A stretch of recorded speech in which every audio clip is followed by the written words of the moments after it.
Of you. अब हम जो दो तीन क्वेश्चन हमारे इंपॉर्टेंट है उनको करते हैं। देखो ध्यान से, एटलीस्ट वन का प्रोबेबिलिटी कैसे कैलकुलेट करते हैं। ठीक है, एक से ज्यादा के अंदर समझ में आ गई। दो में कम से कम एक का कैलकुलेट करना है, तीन में कम से कम एक बार का प्रोबेबिलिटी कैलकुलेट करना है, चार में कम से कम एक का, मतलब एन इवेंट में एटलीस्ट वन का अगर प्रोबेबिलिटी आप कैलकुलेट करेंगे तो कैसे करेंगे, समझ में आ गई। देखिएगा आप इस चीज को, ए यूनियन बी, इसका मतलब होता है at least one of A and B, A और बी में से कम एक, मतलब ये दो में कम से कम एक का केस है। ठीक है, अब अगर मैं A union B union C लिखता हूं, इसका मतलब होता है बेटा at least one of A B and C. A B और सी तीन में कम से कम एक का प्रोबेबिलिटी अगर आपको कैलकुलेट करना है, समझ में आ गई। तीन में कम से कम एक का कैलकुलेट करना है तो A union B union C निकालना होगा। चार में कम से कम एक का कैलकुलेट करना है तो A union B union C union D निकालना होगा। अगर दो में कम से कम एक का कैलकुलेट करना है तो ए यूनियन बी निकालना होगा। मेरे को उम्मीद है कि आपको ये बात पता चल चुकी होगी। दो में कम से कम एक, तीन में कम से कम एक, चार में कम से कम एक, तो आपको उनके यूनियन का प्रोबेबिलिटी कैलकुलेट करना होता है।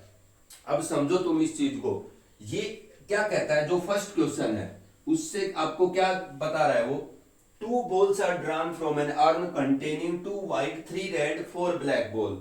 ठीक है, दो बॉल एक अर्न के अंदर से, अर्न का मतलब कलश होता है, तुम बैग लगाओ, एक बैग है जिसके अंदर दो व्हाइट बॉल है, दो white ball, three red ball and four black ball, ये एक अर्न है। ठीक है ना, इस अर्न के अंदर कितनी है, दो व्हाइट बॉल है, तीन रेड बॉल, चार ब्लैक बॉल। दो बॉल इसके अंदर से ड्रॉ की जाती हैं one by one without replacement, मतलब इसमें से एक एक करके दो बॉल निकाली जाती हैं, वो दोनों विदाउट रिप्लेसमेंट निकाली जाती हैं। मतलब पहली बार एक ड्रॉ किया, एक बॉल निकाली, उसको वापस नहीं रखा, और उसके बाद आपने दूसरा ड्रॉ किया एक और बॉल का। अब क्या कह रहा है, find the probability that at least one ball is red, मतलब आपने इस बैग के ऊपर विदाउट रिप्लेसमेंट एक एक बॉल निकालने के दो ड्रॉ किए, और उन दोनों के अंदर कम से कम एक रेड बॉल की प्रोबेबिलिटी वो पूछ रहा है, कम से कम एक की।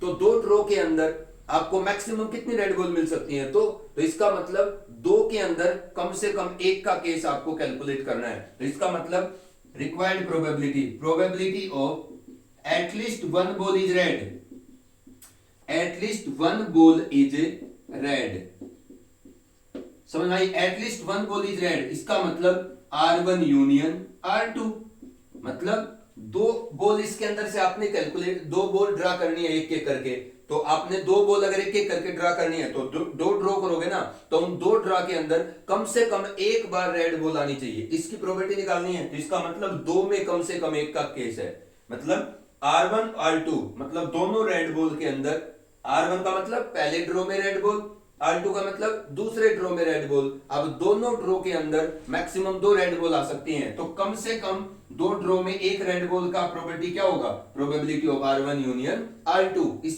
Probability of R1 union R2 का मतलब है probability that at least one ball is red, at least one ball is drawn red, ठीक है ना, इन द टू ड्रॉ। जो दो ड्रा करोगे आप एक एक बॉल के, उनमें कम से कम एक रेड बॉल की प्रोबेबिलिटी क्या कहलाएगी, R1 यूनियन R2, क्योंकि A यूनियन B क्या होता है, at least one from A and B, मतलब A और B में से कम एक, तो R1 यूनियन R2 क्या होगा, R1 और R2 में से कम एक। इसका मतलब पहले और दूसरे ड्रा में जो रेड बॉल ड्रा होंगी, उसमें पहले और दूसरे ड्रा में से कम एक ड्रा में रेड बॉल आना। तो probability of R1 union R2 का मतलब probability that at least one ball is drawn in the two draw, मतलब या तो पहले ड्रा में रेड बॉल, या दूसरे ड्रा में रेड बॉल, या दोनों में red ball. A union B का मतलब होता है कम से कम एक, दोनों में से। तो इन दोनों में से कम एक का मतलब इन दोनों ड्रा में से कम एक ड्रा में रेड बॉल आना। बताइए किसके इक्वल होगी। अब समझो, अगर मैं probability of R1 union R2 निकालना चाहता हूं, अब मैं इसको कैलकुलेट कैसे करूंगा, मेरे को पता चल गया कि भाई मेरे को तो probability of R1 union R2 calculate करना है। इस चीज को हम क्या लिख सकते हैं, देखो probability of R1 union R2, मतलब दोनों में से कम एक रेड बॉल, दोनों ड्रा में से कम एक ड्रा में रेड बॉल आने का प्रोबेबिलिटी। क्या मैं इस चीज को ऐसा लिख सकता हूं, probability of R1 union R2 का बार 1 माइनस, ठीक है, क्या मैं probability of R1 union R2 को 1 minus probability of R1 union R2 का बार लिख सकता हूं? क्यों? क्योंकि प्रोबेबिलिटी ऑफ ए बार क्या होता है बेटा, 1 माइनस प्रोबेबिलिटी ऑफ ए। तो क्या हम प्रोबेबिलिटी ऑफ ए को 1 minus probability of A bar नहीं लिख सकते? लिख सकते हैं ना। अगर probability of A bar 1 minus probability of A होता है तो प्रोबेबिलिटी ऑफ ए किसके इक्वल होता है, प्रोबेबिलिटी ऑफ 1 माइनस ए बार की प्रोबेबिलिटी। तो probability of R1 union R2 क्या होगा, 1 minus probability of R1 union R2 का बार। ठीक है, ये क्या है, probability of R1 union R2 का बार 1 माइनस R1 यूनियन R2, मैं इसको क्या लिख सकता हूं, R1 का बार इंटरसेक्शन R2 का बार, ऐसा भी लिखा जा सकता है। क्यों? क्योंकि डिमॉर्गन्स लॉ के अकॉर्डिंग ए यूनियन बी का जो कॉम्प्लीमेंट होता है या बार होता है किसके इक्वल होता है, ए यूनियन बी का बार, ए बार इंटरसेक्शन बी बार, क्योंकि ए बार और बी बार का जो कॉमन है वही ए यूनियन बी का होल बार है। और इस चीज को आपने देखा भी है दो सेट के वेन डायग्राम के अंदर कि ये ए है, ये बी है, और ये पूरा का पूरा भार कौन है, ए यूनियन बी का। ये पूरा पोर्शन अंदर वाला तो क्या है, ए यूनियन बी, और बाहर वाला क्या है, ए यूनियन बी का कॉम्प्लीमेंट, मतलब ए यूनियन बी का बार। और यही जो रीजन है ये ए बार और बी बार का कॉमन रीजन है, क्योंकि ए की रिंग से बाहर ए बार, बी की रिंग से बाहर बी बार, और ए बार और बी बार का ये कौन सा पोर्शन है, कॉमन पोर्शन है। ये मैं बता चुका हूं। इसका मतलब R1 यूनियन R2 के बार को आप R1 इंटरसेक्शन R2, मतलब R1 का बार इंटरसेक्शन R2 का बार लिख सकते हो। ये कौन है, 1 minus probability of R1 intersection probability of R2। R1 बार का मतलब नॉन रेड बॉल, R2 बार का मतलब सेकंड ड्रा में नॉन रेड बॉल। इसका मतलब 1 माइनस दो ड्रा किए जाएंगे दोनों के अंदर, दोनों का क्या है, इंटरसेक्शन। इंटरसेक्शन का मतलब R1 इंटरसेक्शन R2 का मतलब है R1 बार इंटू R2 बार। अब ये जो चीज है इसको समझिए, R1 बार इंटू R2 बार। बताओ दो इवेंट के प्रोडक्ट की प्रोबेबिलिटी क्या होती है, उन दोनों के साइमल्टेनियस अकरेंस की प्रोबेबिलिटी। तो 1 minus probability of R1 into R2 बार। अब दो इवेंट की प्रोडक्ट की प्रोबेबिलिटी क्या होती है, अगर वो दोनों इंडिपेंडेंट है तो उनकी इंडिविजुअल प्रोबेबिलिटी के प्रोडक्ट के इक्वल, अगर वो दोनों डिपेंडेंट है तो उनकी कंडीशनल प्रोबेबिलिटीज की प्रोडक्ट के इक्वल। अब ये दोनों आपके पास क्या है, क्या है ये विदाउट रिप्लेसमेंट हो रहा है ना, तो ये इंडिपेंडेंट नहीं है, ये कैसे है, डिपेंडेंट है। तो probability of R1 bar into R2 बार, इसका मतलब दो ड्रा के अंदर पहले ड्रा में भी रेड बॉल ना आने की प्रोबेबिलिटी और दूसरे ड्रा में भी रेड बॉल ना आना। ये कौन, R1 बार का मतलब पहले ड्रा में रेड बॉल ना आने का इवेंट है। R2 बार क्या है, क्या बता रहा है, दूसरे ड्रा में भी रेड बॉल ना आने का इवेंट है। इसका मतलब ये किसके इक्वल होगा, probability 1 minus probability of R1 bar multiplied by probability of R2 bar by R1 बार। क्यों? क्योंकि विदाउट रिप्लेसमेंट है तो ये डिपेंडेंट इवेंट है। इसका मतलब ये क्या है, प्रोबेबिलिटी ऑफ R1 बार पहले ड्रॉ में एक नॉन रेड बॉल आने की प्रोबेबिलिटी, या यूं कहो कि पहले ड्रॉ में रेड बॉल ना आने की प्रोबेबिलिटी। अब एक बॉल तो आएगी ना, रेड बॉल ना आने की प्रोबेबिलिटी का मतलब पहले ड्रॉ में एक नॉन रेड बॉल आने की प्रोबेबिलिटी। अब रेड बॉल 3 है तो नॉन रेड बॉल कितनी है, 6, तो 6 बाई टोटल कितनी है, 9। ठीक है, अब ये क्या है, probability of R2 bar by R1 बार। इसका मतलब जब R1 बार हो चुका है तो उसके बाद R2 बार की प्रोबेबिलिटी। R1 बार होने का मतलब इस बैग में से पहले ड्रॉ में एक नॉन रेड बॉल बाहर निकल चुकी है तो दूसरे ड्रॉ में भी एक नॉन रेड बॉल, R2 बार का मतलब दूसरे ड्रॉ में भी एक नॉन रेड बॉल आने की प्रोबेबिलिटी। तो एक नॉन रेड बॉल गई तो नॉन रेड बॉल टोटल 6 थी तो कितनी रह गई, 5, और टोटल कितनी रह गई, 8। विदाउट रिप्लेसमेंट का केस है। 1 माइनस ये 30 बाई 72, तो this is 70 minus 72 minus 30, 42 divide by 72 कितना होगा, 6 7 जा 42, 6 1 जा 6, 6 2 जा 12, दिस इज 7 बाई 12। समझ आ गई। तो ये आपका दो में कम से कम एक ओबिटेंड होने का प्रोबेबिलिटी कैलकुलेट करने का तरीका है। अगर 3 में कम से कम एक बार होने का कैलकुलेट करना हो, 4 में कम से कम एक बार आपको प्रोबेबिलिटी कैलकुलेट करनी हो, 5 में कम से कम एक का प्रोबेबिलिटी कैलकुलेट करना हो, तो अब आप निकाल सकते हैं कम से कम at least one among the n events. हम इस तरीके से कैलकुलेट करेंगे। अब इसका जो सेकंड क्वेश्चन है इसको देख लीजिए आप। ठीक है, ये मैंने निकाला है 2 में से कम एक बार आपको सक्सेस मिले। ठीक है, अब ये हमारे पास 4 है, 4 में कम से कम एक का देखो कैसे कैलकुलेट करेंगे, ऐसे ही निकालेंगे। देखो, find the chance of throwing a 5 और 6 at least once in 4 throw of a single die. एक सिंगल डाई के 4 थ्रो किए जाएंगे और 4 थ्रो में कम से कम एक बार 5 या 6 का प्रोबेबिलिटी वो आपसे पूछ रहा है। समझ में आ गई? तो सबसे पहले प्रोबेबिलिटी ऑफ गेटिंग 5 और 6 on any single throw, on any throw of a die। एक डाई के किसी भी एक थ्रो पर 5 या 6 आने का प्रोबेबिलिटी कितना होगा? 2/6 = 1/3। भाई 2 नंबर है, आपने एक सिंगल डाई को थ्रो किया, ये 2 नंबर है 5 या 6, तो इन दोनों में से कोई भी आए, 2 डिवाइड बाय टोटल नंबर कितने हैं आपके पास? डाई पे कितने नंबर आ सकते हैं? 6। तो एक किसी भी एक सिंगल थ्रो ऑफ डाई के ऊपर 5 या 6 आने का प्रोबेबिलिटी कितना है? 1/3। ये जो 5 या 6 आपका सक्सेस है, या जो ये 5 या 6 आने का जो केस है, ये 4 थ्रो करे जाएंगे डाई के। अब डाई के अगर 4 थ्रो करोगे तो डाई का एक बार थ्रो किया, उसके ऊपर 5 या 6 आना एक इवेंट हो गया।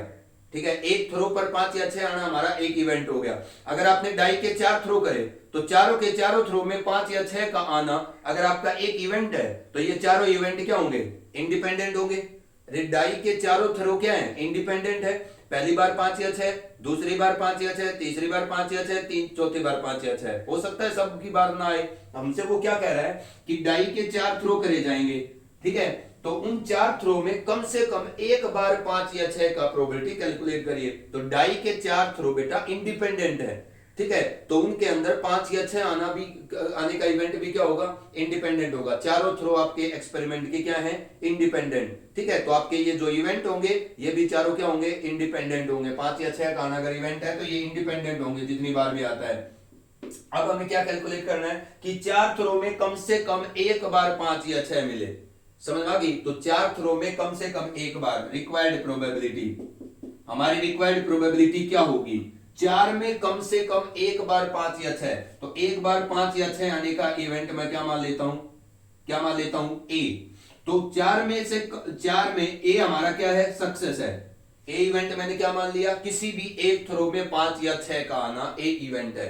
अब ये ए इवेंट 4 बार थ्रो किए जाएंगे, उन 4 में से कम एक बार ये इवेंट होना चाहिए। तो इसका मतलब प्रोबेबिलिटी ऑफ A1 का मतलब first throw, second throw, third throw and fourth throw. इसका मतलब क्या है?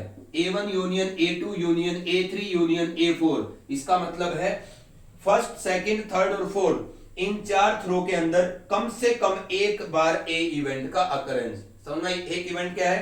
ए इवेंट क्या है? 5 या 6 का आना। 5 या 6 का आना ए इवेंट है। तो A1 बता रहा है क्या? फर्स्ट थ्रो में ए इवेंट हो, सेकंड थ्रो में, थर्ड थ्रो में, फोर्थ थ्रो में। तो इन चारों थ्रो के अंदर कम से कम एक बार ए इवेंट की अकरेंस की प्रोबेबिलिटी क्या होगी? A1 A2 A3 A4 का यूनियन। अब 4 में से कम एक का प्रोबेबिलिटी क्या आएगा? A1 union A2 union A3 union A4। 5 में कम से कम एक का निकालना हो, 5 बार में से कम एक बार आपको सक्सेस मिले, इसकी प्रोबेबिलिटी निकालनी हो, तो पांचों के पांचों का यूनियन निकाल दीजिए। अब ये इसकी प्रोबेबिलिटी किसके इक्वल आएगी? 1। ये देखो मैं इसको क्या लिख सकता हूं? 1 minus probability of A1 union A2 union A3 union A4, और इन सब का क्या? बार। इन सब के ऊपर क्या लगा दो? बार। किसी इवेंट की प्रोबेबिलिटी 1 माइनस उस इवेंट की ना होने की प्रोबेबिलिटी की इक्वल लिखी जा सकती है। अब ये क्या चीज है? 1 माइनस, इसको क्या लिख सकते हैं हम? Probability of A1 bar intersection A2 bar intersection A3 bar intersection A4 बार, सबका इंटरसेक्शन लगा सकते हैं। अब देखो ये आपके पास क्या है? 1 minus probability of A1 bar A2 bar A3 bar A4 बार। अब ये किसके इक्वल होगा? 1 माइनस ये जो इंटरसेक्शन है, इनको दो हम प्रोडक्ट में भी बदल सकते हैं। A1 bar into A2 bar into A3 बार, ठीक है ना? इंटू लगा दो आप, अब इंटरसेक्शन मत लिखो। A1 बार, ठीक है ना? A2 बार A3 बार A4 बार, ठीक है ना। अब ये बताइए 1 माइनस, ये कैसे है, इंडिपेंडेंट इवेंट है। अब ये आपका क्या है, इंडिपेंडेंट इवेंट है। Probability of A1 A2 A3, इन चारों के बार की प्रोबेबिलिटी का प्रोडक्ट किसके इक्वल होगा, probability of A1 bar into probability of A2 bar into probability of A3 bar into probability of A4 बार, यही होगा। 1 minus probability of A1 bar, A1 बार का मतलब क्या है कि इस पहले ड्रॉ में ए इवेंट के ना आने की प्रोबेबिलिटी, पहले A1 का मतलब पहले थ्रो के अंदर, सिंगल डाई के पहले थ्रो पर ए इवेंट के ना आने की प्रोबेबिलिटी, इसका मतलब ए इवेंट के आने की प्रोबेबिलिटी ये, तो ए इवेंट के ना आने की प्रोबेबिलिटी कितनी होगी, 2/3। तो पहले थ्रो में 5 या 6 ना आने का प्रोबेबिलिटी, दूसरे थ्रो में भी 5 या 6 ना आने का प्रोबेबिलिटी, तीसरे में भी 5 या 6 ना आने की प्रोबेबिलिटी, और चौथे में भी 5 या 6 ना आने की प्रोबेबिलिटी। अरे तो सीधी सी बात है, 4 थ्रो में कम से कम एक बार 5 या 6 आने की प्रोबेबिलिटी अगर आपको निकालनी है, तो 1 में से किसी भी थ्रो में 5 या 6 ना आए, उसकी हटा दो, तो बाकी सारे कॉम्बिनेशन किस, बाकी जो कॉम्बिनेशन बचेंगे सैंपल स्पेस में, उसमें कम से कम एक बार आपको सक्सेस मिलेगी। अब बताइए किसके इक्वल होगा, 1 माइनस 2 2 4 2 जा 8 2 जा 16 डिवाइड बाई 3 3 जा 9 3 जा 27 3 जा 81, ये कितना हो जाएगा, 81 माइनस 16, 11 माइनस 6 5 7 माइनस 1 6, तो 65 डिवाइड बाई 81, ये आपके पास क्या आ जाएगा कि 4 थ्रो अगर डाई के करेंगे तो कम से कम एक बार 5 या 6 के जो मिलने का प्रोबेबिलिटी है, ठीक है, वो आपके पास कितना आएगा, 65 डिवाइड बाई 81, समझ गए। बस यही कैलकुलेट करना था हमने।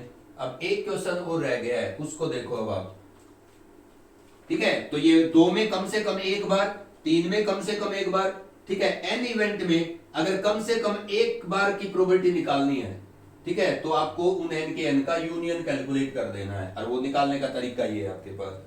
अब जो क्वेश्चन नंबर 3 है हमारा, ठीक है, इस क्वेश्चन को और बताता हूं आपको, ये जो फर्स्ट एक्सरसाइज है उसी का लास्ट क्वेश्चन है।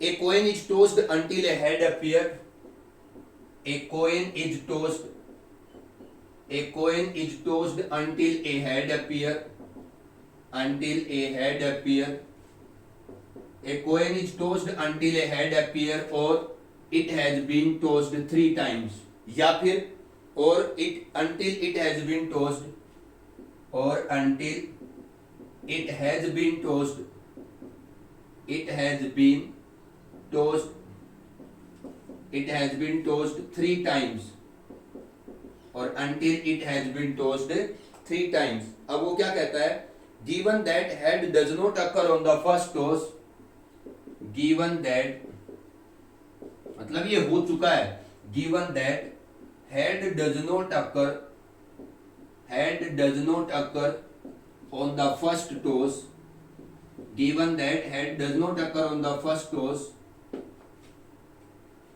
find what is the probability that coin is tossed 3 times, find the probability that, find the probability that coin is tossed 3 times। अब समझो तुम इस क्वेश्चन को, 3 times coin is tossed 3 times। अब समझो, अब उसने पहले तो आपने अपने इस एक्सपेरिमेंट का सैंपल स्पेस लिखना होगा। क्या कह रहा है वो कि a coin is tossed until a head appear और it has been tossed 3 time. एक कॉइन को तब तक टॉस किया जाता है जब तक या तो हेड नहीं मिल जाता या सिक्का 3 बार तक टॉस नहीं कर लिया जाता। एक सिक्के को तब तक टॉस किया जाता है जब तक या तो हेड नहीं मिल जाता या फिर उस सिक्के को 3 बार टॉस नहीं कर लिया जाता। उसने क्या कहा है कि a coin is tossed until a head appear और it has been tossed 3 times. एक सिक्के को तब तक टॉस किया जाता है जब तक या तो हेड नहीं मिल जाता या 3 बार तक सिक्का टॉस नहीं हो जाता। Given that head does not occur on the first toss, आप ये बात मान के चलिएगा कि पहले टॉस के ऊपर हेड नहीं आया है, ये आपका इवेंट हो चुका है या ये गिवन है। Find the probability that coin is tossed 3 time. तो मैं मान लूंगा कि जिस इवेंट की मेरे को प्रोबेबिलिटी निकालनी है वो मेरा ये इवेंट है। Let A be the event that coin is tossed 3 times, coin is tossed 3 times. सिक्के को 3 बार टॉस करना ए इवेंट है।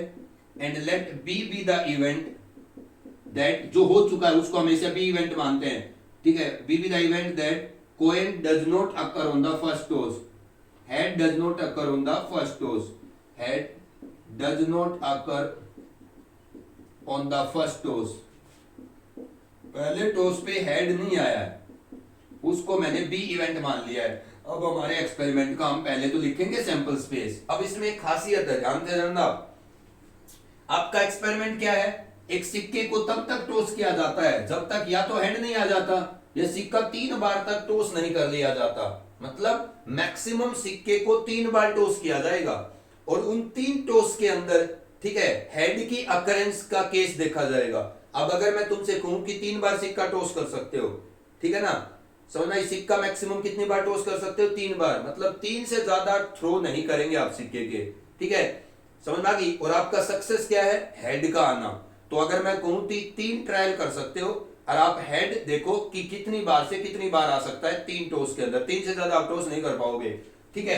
हो सकता है उसने पहली बार सिक्के को टॉस किया और उसको क्या मिल गया, हेड मिल गया, 3 बार टॉस कर सकता है वो, ठीक है। हेड आना आपका सक्सेस है, पहली बार हेड आ जाए, हो सकता है पहली बार उसको टेल आए, दूसरी बार उसको हेड मिले 3 टॉस के अंदर, ये भी पॉसिबिलिटी है, ठीक है। हो सकता है पहली बार उसको हेड ना आए, दूसरी बार भी ना आए, तीसरी बार उसको हेड आ जाए। हमारा आउटकम क्या है, हमारे आउटकम, सक्सेस का आउटकम क्या है, हेड। हो सकता है पहली बार भी ना आए, दूसरी बार भी ना आए, तीसरी बार भी ना आए, 3 से ज्यादा वो टॉस करेगा नहीं।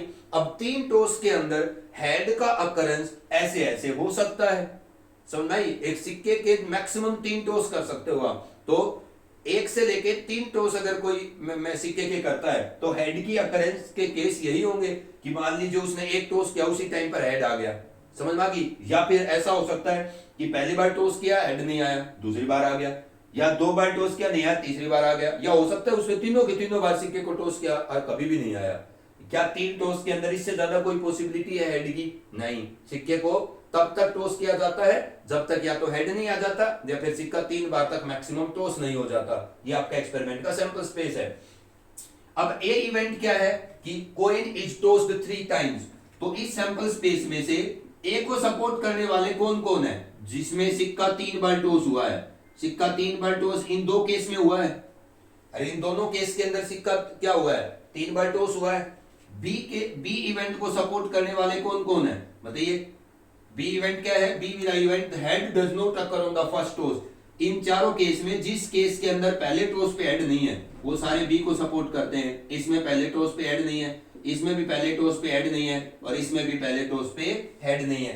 तो इस सैंपल स्पेस में से ए को सपोर्ट करने वाले ये हैं, बी को सपोर्ट करने वाले ये हैं। अब पहले बी हो चुका है, उसके ऊपर ए हो रहा है, तो ए तो अपने फेवरेबल किसमें से छाटेगा, बी में से तो छाटेगा। तो ये आपका क्या है, बी इवेंट है, समझ भाई। अगर मेरे को ए बाई बी की प्रोबेबिलिटी निकालनी है तो हम नंबर ऑफ एलिमेंट की फॉर्म में लिखेंगे, फॉर्मूला ज्यादा आसान रहेगा। ए बाई बी की प्रोबेबिलिटी क्या होती है, ए और बी के common number of element divide by number of element of the event B, जिसको हम क्या कहते हैं, probability of A intersection B divide by probability of the event B. आपको ये दोनों चीज कैलकुलेट करनी है। अब देखो, अब मैं यहां पर एक प्रॉब्लम है, इस बी इवेंट की प्रोबेबिलिटी कैलकुलेट करने के लिए फेवरेबल डिवाइड बाय टोटल नहीं कर सकता।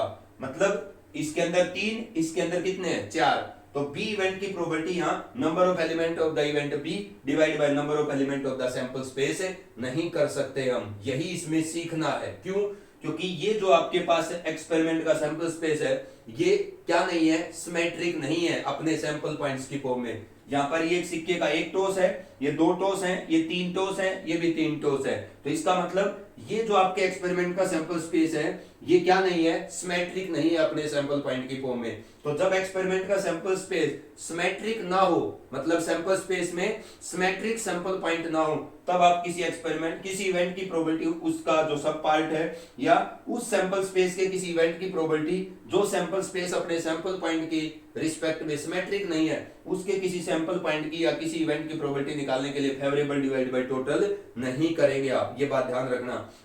अब मैं कैसे निकालूं तो इस बी इवेंट की प्रोबेबिलिटी, बी इवेंट को जो जो सपोर्ट करता है या बी इवेंट के जो भी नंबर ऑफ एलिमेंट्स हैं, ठीक है, या अगर आपको बी इवेंट की प्रोबेबिलिटी निकालनी है, अब ध्यान देना मेरी बात का, probability of the B event B. अब बी में जो भी एलिमेंट है सभी एलिमेंट की प्रोबेबिलिटी का जोड़ कर दीजिए, T T x plus probability of T T T. समझ में आ गई? ये आपने क्या करना है, बी इवेंट की जितनी भी बी जो आपका इवेंट है उसमें जितने भी एलिमेंट्स हैं सभी की इंडिविजुअल प्रोबेबिलिटीज को जोड़ दीजिए। ये आपकी बी इवेंट की क्या कहलाएगी, टोटल प्रोबेबिलिटी कहलाएगी। ठीक है ना? ये जोड़ का क्या मतलब है, इस बी इवेंट का या बी काम को करने के ये कितने तरीके हैं, 3। बी काम होने के ये क्या है, 3 अलग अलग तरीके। अगर बी इवेंट की टोटल प्रोबेबिलिटी निकालनी है तो इसके जितने बी इवेंट के तरीके हैं करने के, या बी होने बी की जितनी भी पॉसिबिलिटीज है, ठीक है, या बी काम को करने के जितने अलग अलग तरीके हैं। देखो भाई, बी क्या है हमारा, बी इवेंट है head does not occur on the first toss. तो सिक्के का जो एक्सपेरिमेंट है उसके कोरस्पॉन्डिंग हेड पहले टॉस पे नहीं आता। वो काम ऐसे भी हो सकता है, हेड पहले टॉस पे ना आए आपके एक्सपेरिमेंट में, वो ऐसे भी हो सकता है और वो ऐसे भी पॉसिबल है। तो देखो ये एक बेसिक रूल है कि जब भी किसी इवेंट की प्रोबेबिलिटी निकाली जाती है ना, तो जो तुम फेवरेबल बाय टोटल करते हो उसमें भी यही काम करते हो। किसी भी इवेंट की प्रोबेबिलिटी एक्चुअल में कैसे कैलकुलेट होती है, उस इवेंट के जितने भी एलिमेंट हैं सभी एलिमेंट की इंडिविजुअल प्रोबेबिलिटी जोड़ी जाती है, तब उस इवेंट का टोटल प्रोबेबिलिटी आता है। तुम समझो इस चीज को। मान लीजिए एक सिक्के को आपने 1 बार टॉस किया, 2 बार टॉस किया, ठीक है, जो तुम फेवरेबल बाय टोटल करते हो वो भी यही चीज है, वो कोई अलग चीज नहीं है। अब तुमने यही पॉइंट समझने हैं।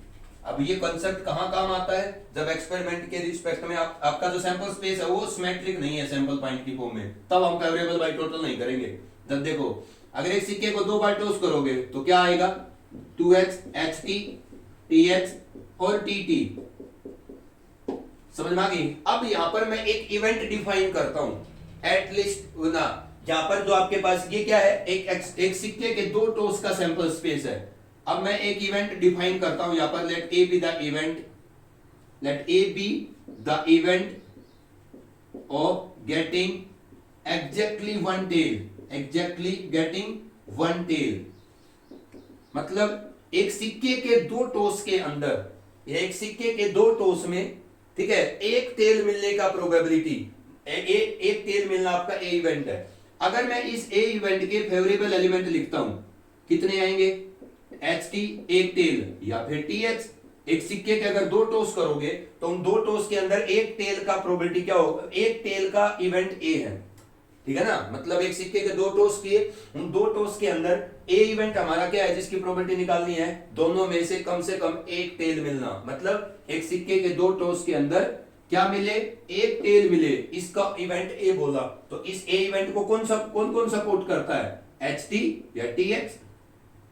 अब ये क्या है, ये आपके ए इवेंट या ए काम के करने के 2 तरीके हैं। जो आपका एक्सपेरिमेंट है ना सिक्के के 2 टॉस का, उन 2 टॉस के अंदर पहले हेड आ जाएगा दूसरा टेल हो जाएगा, तब भी तो आपको एक टेल मिल जाएगा। आपका काम क्या है, आपका इवेंट क्या है, एक टेल का मिलना।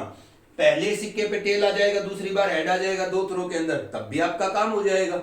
अब 2 बातें हैं, अब समझो तुम। ए इवेंट क्या था, हमारा जो एक्सपेरिमेंट है उस एक्सपेरिमेंट पर ए इवेंट कौन है, एक टेल का मिलना, किसमें, सिक्के के 2 टॉस में। तो एक ए इवेंट के फेवरेबल एलिमेंट या ए इवेंट के एलिमेंट कौन कौन होंगे, सिक्के के 2 टॉस में एक टेल जैसे जैसे मिल सकता है वो आपके ए इवेंट के एलिमेंट्स होंगे।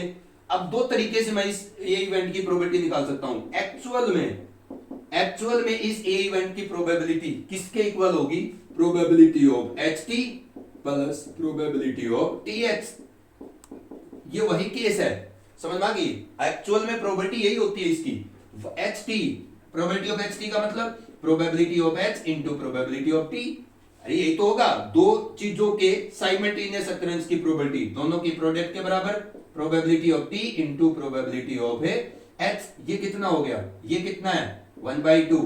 हेड टेल की प्रोबेबिलिटी 1/2, 1/2, 1/2 मतलब 1/4 प्लस 1/4 कितना होगा, 2/4। ये तो आपका एक्चुअल प्रोसेस है। ठीक है, ये एक काम को करने के 2 तरीके हैं।